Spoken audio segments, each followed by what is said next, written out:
While the Star Wars prequels still kept the wars part of their name, The Phantom Menace and Attack of the Clones brought the political maneuvering much more to the forefront. In some cases, especially in The Phantom Menace and Revenge of the Sith, the references to contemporary political issues were even more on the nose, as I talked about in the Phantom Menace political breakdown, and will talk about in the Revenge of the Sith version. In Attack of the Clones, there weren't quite as many on-the-nose references, but mostly just because they'd been cut. The core message, though, remained very much the same, and it remained just as influenced by contemporary economic and political issues as every other Star Wars movie before it, at least the issues as George saw them. According to George in the Star Wars archives, when it comes to Attack of the Clones, quote, "The major story that is being told is actually two stories that are running in parallel to each other on the grander picture. They are, how does good become evil, and how does a democracy become a dictatorship, which is the social version of how does good become evil." When thinking about the political landscape of the United States in 2002, when Attack of the Clones came out, the big topics that come to mind would be the 2000 presidential election, 9/11, and the war in Afghanistan. The invasion of Iraq wouldn't happen until the following year. But despite how all-encompassing those topics would become in American political culture, the writing and principal photography for the movie took place between March and September of 2000, so the influence of those events would largely not be seen until Revenge of the Sith. George, still writing after the nominations had happened but before the actual presidential election took place, was very focused on how democratic institutions degrade, and how political idealism or naivete can give way to darker inclinations. He's trying to show how these institutions were ultimately given away, as he highlights with the line about liberty dying with thunderous applause in Revenge of the Sith, and as he again notes in the Star Wars archives when discussing how he couldn't as effectively show this background when making the original trilogy. He was, quote, "loath to have Obi-Wan and Luke sit back and say, back in the days of the Republic, what happened to the Republic? Well, it was given away by the people," end quote. I thought about doing some impressions there, it would have been very bad, so we'll just leave it there. While Attack of the Clones still didn't get to the endgame, the function of how the Republic is given away are very much at the center of the plot, and a big focus is the role of money in politics. Obi-Wan and Anakin's early conversations about Padme have Obi-Wan doubting the sincerity of even Padme, saying that, quote, "Senators focus only on pleasing those who fund their campaigns, and they're in no means scared of forgetting the niceties of democracy to get those funds," a sentiment he essentially extends to Palpatine as well when Anakin objects. The background of the movie and the plot to assassinate Padme is based on the Senate vote for the Military Creation Act, something Padme is opposed to despite Jar Jar effectively moving to give Palpatine the power to create it in her absence. Some of the cut dialogue from the movies is a bit more on the nose about what George believes will go on or is going on in the Republic. Essentially that when they give in to creating the military, it'll show that the only path forward for either side is war. And on both the Republic and CIS sides, we're very explicitly shown that the people actually providing the means for the impending Clone Wars are interested only in money, not in any actual cause or any worries about corruption. They are, instead, the corruption themselves. Many of them didn't even bother to like and subscribe for more Star Wars videos. Dooku is mentioned at the start as being a political idealist, but we see the hypocrisy inherent in what he's doing in the movie. In his limited scenes, the way he's moving the CIS forward isn't an appeal to any of the ideals or the corruption he claims to see in the Republic. It's about the business interests of what Bail collectively calls the Commerce Guilds in preparing for war. Once again, the cut elements of the script put an even stronger point on this, with Dooku's presentation to the Separatist leaders including a passage which was ultimately included in the novelization as well. Quote, "Let me remind you of our absolute commitment to capitalism, of the lower taxes, the reduced tariffs, and the eventual abolition of all trading barriers. Signing this treaty will bring you profits beyond your wildest imagination. What we are proposing is complete free trade." You can kind of understand why these would be the first things on the cutting room floor when the movie's runtime was getting exceedingly long, since they make some pretty blunt points even more on the nose, but the useful side of that is how much they highlight to an even greater degree what George was going for here.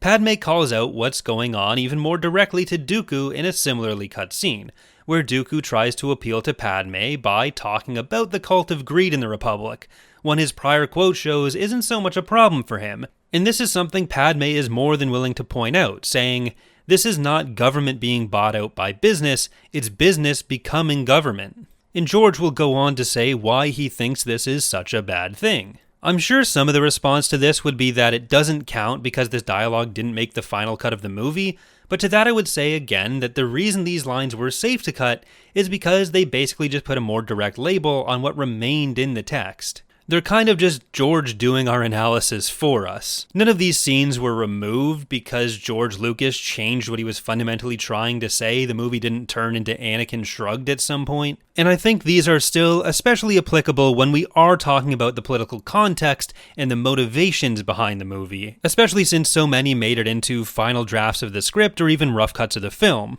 Because the point is how these democratic institutions are given away from within, this motivation extends to the Republic as well. The Kaminoans are just as into the war profiteering as the Trade Federation, and so are the other politicians within the Republic. When Obi-Wan is trying to find out who the Kaminoans were, he goes to Dex, who tells him what determines the Kaminoans' friendliness is on how good your manners are, how big your pocketbook is.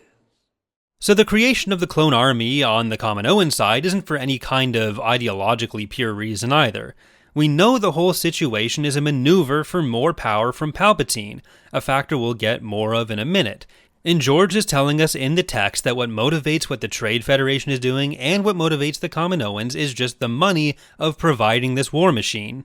The Trade Federation may have the additional political goal of overthrowing the Republic once they're on board with Dooku to allow themselves to operate free of any regulation or taxes, but the game that Kamino is playing isn't that fundamentally different. If people are happy to pay, they're happy to build an army, essentially representing the massive military spending, not just on the actual forces used for war, but on all the logistics around that and the other industries that arise around that. Several years later in the Clone Wars cartoon, this was yet again pointed out with the Kaminoan senator being named Halle Bertoni, a very clear reference to Halliburton, a company which was involved in the American military activities throughout the 90s, starting with Operation Desert Storm, during which Dick Cheney was the defense secretary. Afterwards, Halliburton was involved in research on using private military contractors, and then, conveniently in 1995, Dick Cheney became the CEO of Halliburton.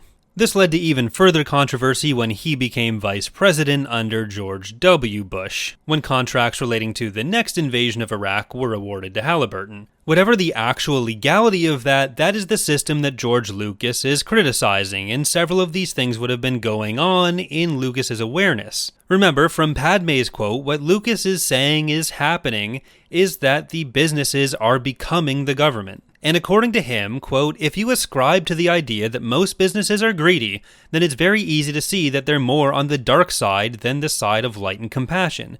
In business, it's the stockholder comes first. He then goes on to say, are we going to end up with a bunch of little wars as trade breaks down? They all get greedy and they start a fight. And this still ties into the motivations of the politicians Lucas is criticizing. While Obi-Wan's quote may be wrong about Padme in the moment because she does hold to those ideals, money will still have a corrupting influence. The degradation of the system is the ultimate point, that power gets awarded to the dictator, in this case Palpatine, by that system in a way many people would celebrate. And that is what Attack of the Clones is setting up. Padme is supposed to be the kind of beacon of hope in the movie, but she does give in to Anakin's aggressive negotiations by the end of the movie as well, as Anne Lancashire of the University of Toronto points out in her article Attack of the Clones and the Politics of Star Wars.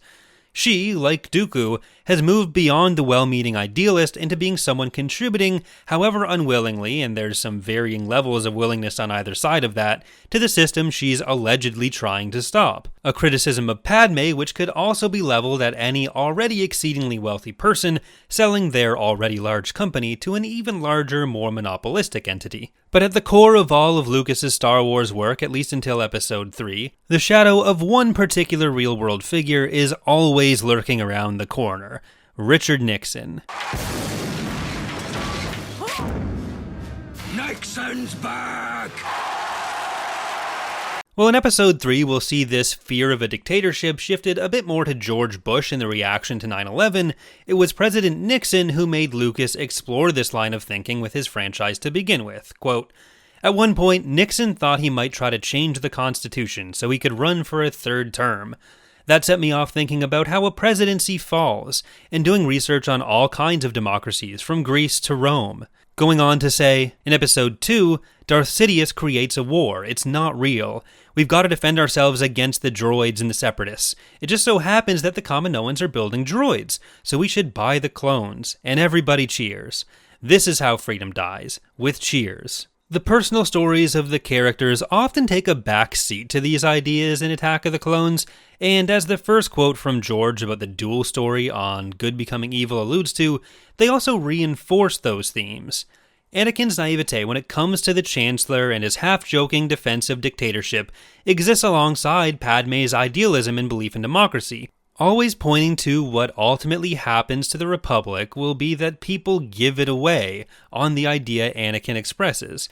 If a dictatorship makes people finally agree and take action, why not try it? And it's that pretense that allows Palpatine to keep gathering power. That third Nixon term hangs heavily over the movie, as Padmé mentioned that she had been offered a constitutional amendment to remove term limits, allowing her to continue to serve as queen, since she was so popular as Queen of Naboo. But unlike Palpatine, still a stand-in for Nixon, Padmé refuses. And this is, again, notably the result of people clamoring for her to stay in, not her own desire. And it's only her convictions which prevent her from accepting that position. Palpatine's acceptance of extra power is again played off the same way. He's reluctantly accepting what's being forced upon him, keenly aware that if his allies grant him that power, people would be suspicious. But if Amidala does it, theoretically the leader of the opposition, which is a whole other thing to unpack, considering their seemingly also close relationship, let alone that they're both the senators from Naboo, but then it'd be fine if she brings it up.